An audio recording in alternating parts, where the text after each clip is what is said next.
shooting. Oh my God. Hello? Hey, Mike, how are you? This is Goddess Courtney and Tio on Between the Cleats. How are you doing today? I'm doing great. You know, I know it's not door to door, but can I interest you? Have you found God yet today? Knock on your door. Amen, hallelujah. Yes, I have. No, I was telling Tio about my mom shooting and killing an iguana, and it just freaked me out because I was visiting my mom in South Florida because my stepfather's having some issues or whatever, and she's crazy. She kills these iguanas and then she skins them and cooks them and makes iguana soup out of it. Yes. Isn't that right? That seems to be that's a very Florida thing, I think, to do. I don't know. It's just. And you thought you were going to be talking wrestling today. Well, hey, why not? You know, that kind of maniacal type of random wackiness should fit right into wrestling. You know that. If Vince is listening right now, it'll probably be on the pay-per-view. Figure out a way to make money with it, it will. That's true. Well, thank you so much for being on the show again today. I'm sorry for the delay. I had to make an emergency trip down south, but we're here. Finally, I'm here. And so are you. So I have a few questions for you. Well, I appreciate having me on, and I will try to answer any question that you have for me. I will do my best. What are your overall thoughts about last night's New Japan G1 special? I thought it was good. I thought it was a pretty good presentation, and I'm not sure how many people that had a chance to see it for the first time.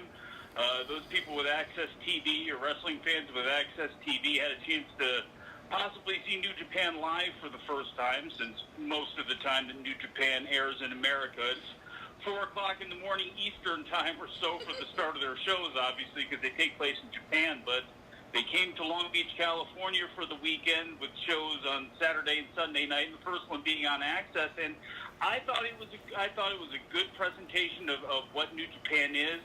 I wish I think they could have done more as far as driving home who some of these new characters are to people and why they're so important and why they have such a following here in the States and driving that home. But I thought Jim Ross and Josh Barnett did a decent job on commentary. I think Jim Ross got tripped up a few times, but I think overall it was a solid night that got better as the show went on. Which one was your favorite match? For me, it was Kenny Omega and Michael Elgin. I thought that was by far the best match. I mean, those. It was kind of set up for it anyway. I mean, there were some good matches with Cody Rhodes and Okada and with Ishii and Tetsuya Naito, but I thought Kenny Omega and Michael Elgin really put on the show. And Michael Elgin is probably another name that a lot of people made because of the expansion of New Japan in the States. More people might get a chance to see him some more and see how well he fits in with the rest of those guys over there. Kenny Omega, what more can anybody say about him right now? He's the hottest thing not in WWE, and he once again proved why last night. Which one did you think was the worst, though? Oh, well, and I hate to do this. But poor Billy Gunn.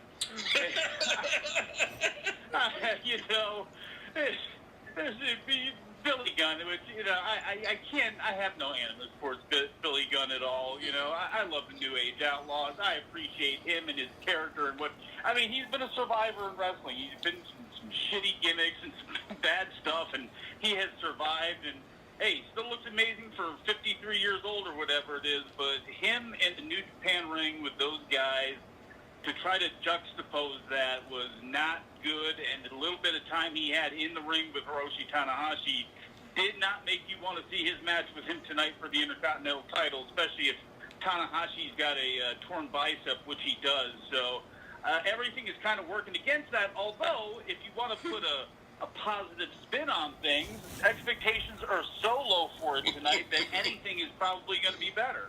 Well, why do you think they booked him for 2 days, man?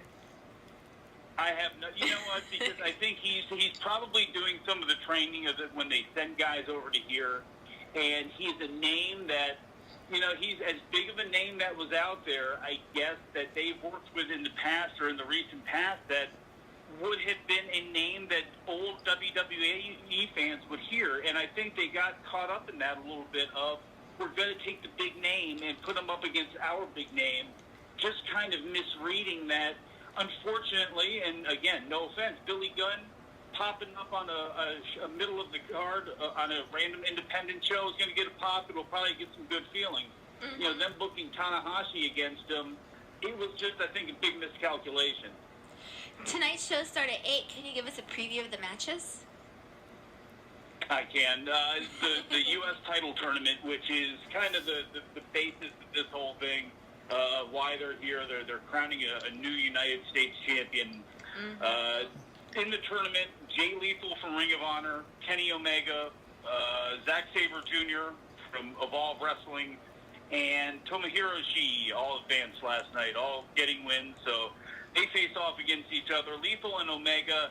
Jay Lethal has been hurt in storyline. His ribs have been busted up in Ring of Honor. They were further busted up last night. So poor Jay Lethal, he's got to face off against Kenny Omega, and things are all working against him and against the hot Kenny Omega. So I will figure that Kenny Omega gets the win there and advances to the finals. And the other one is a big question mark with the Ishii and Sabre. Sabre, they've said that New Japan, though, the word is that they wanted this belt represented in Ring of Honor. If Zack Sabre Jr. wins, it's impossible for that to happen since, again, he wrestles for Evolve Wrestling and for WWN, a rival of Ring of Honor. So Sabre advancing past Ishii, I think, is doubtful because if I'm WWN or have anything to do with Zack Sabre, I don't really want him losing to Kenny Omega in the finals. So who do you I think him losing to Ishii... Oh, go ahead. Who do you think is going to win the U.S. Championship belt? I think Ishii wins, and then he goes on and loses to Omega. Oh, yeah. And that's what I figured the final of that's going to be, and it does make the most sense. I mean, a lot of people thought Omega Naito might be the final, but Kenny Omega is the biggest star right now. He can defend the belt in Ring of Honor. He can run around with it and be a thorn in Cody Rhodes' side or Okada's side as they lead on to what is going to end up being a fourth match here in the next couple of months. So do you think he'll be working more in the U.S.? Kenny Omega. Kenny Omega, I think, yeah, absolutely. I think he's going to be far more visible on Ring of Honor TV, and I know they usually tape like a month out, so he doesn't necessarily have to be here all that much, but I think him bouncing around, obviously he doesn't have visa issues. There was, I guess, concern about that as far as what his visa status was going to be in the States, but that doesn't seem to be an issue, so we can actually see him probably popping up, as much as possible in between his New Japan bookings. Yeah. I expect one of the best matches tonight with the IWGP Junior Heavyweight Tag Team Champions, the Young Bucks, defending the Romping Vice. What is it? Ropingi Vice, sorry. Yeah, one of the finer red light districts in Tokyo. Roppongi is supposed to be a fun place. Yes, I guess Beretta and Rocky Romero are the purveyors of that scene. So they face off with the Young Bucks. They play hot potato with that belt so much that I could see the Roppongi Vice winning the belts tonight just because it's a title change in the United States, and I'm sure they would like that to happen.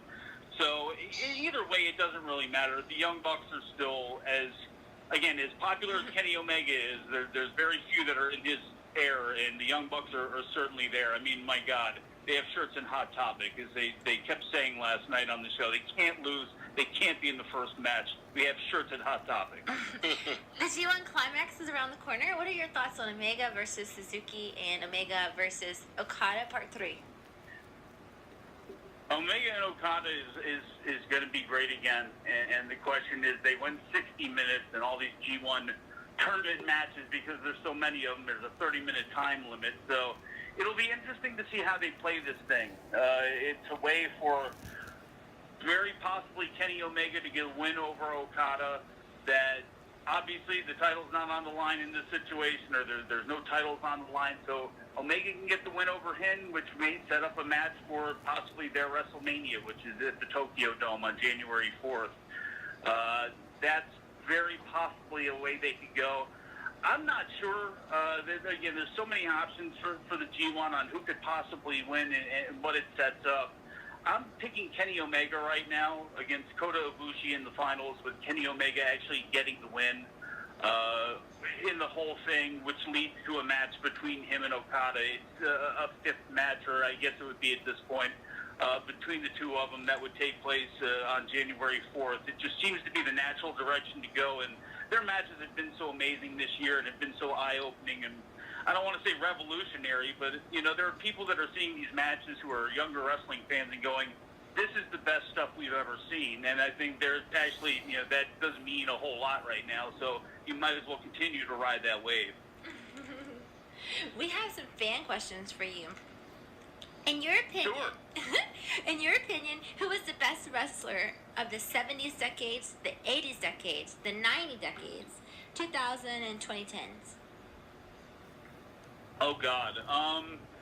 I think Ric Flair for the 80s, you know, for me, when I became a fan, and Ric Flair being, you know, he will always be my favorite wrestler of that time. I guess if you were including Japan, I guess in the 80s, you could say probably like a Jumbo Tsuruta. In the 90s, Mitsuharu Misawa, there's guys like that. Here in the States in the 90s, most certainly, you know, take your pick. Probably, you know, Steve Austin, I think is probably ultimately by the end of the decade was truly the biggest star, and obviously one of the biggest stars of all time. Hulk Hogan in the 80s. I guess the 70s, it depends on where you were. Dory Funk, I think for most places, you know, if you're in New York, Bruno Sammartino, or on the East Coast, he's synonymous with wrestling. And in Japan, Antonio Inoki would probably fit that bill there, you know, Billy Robinson or somebody like that. But I guess it's the 2000s. I mean, it's hard to deny John Cena with what I know he's not a lot of people's taste as far as what wrestling is, but, you know, the success and I like him. Is, I think. Yeah, I mean, it's, you know, again, people love to boom, and I think sometimes people work themselves into a tizzy sometimes over stuff, and, you know, he gets a real reaction, whether you like him or you don't like him or you're annoyed by him, at least he gets a big-time reaction. So, you know, for me, it's hard not to say him at this time. That's awesome. Well, who is your favorite tag team of all time? Probably the Midnight Express, and that's, you know, of any combination, the Jim Cornette's Midnight Express, but by far, them and Tully Blanchard and Arn Anderson are great. The Road Warriors. I mean, it's any of those teams. Again, growing up in the '80s and becoming a fan in the '80s, and being a fan of tag team wrestling, there were a ton of them I loved. But probably the Midnight Express. They're always the first ones I go to in my mind.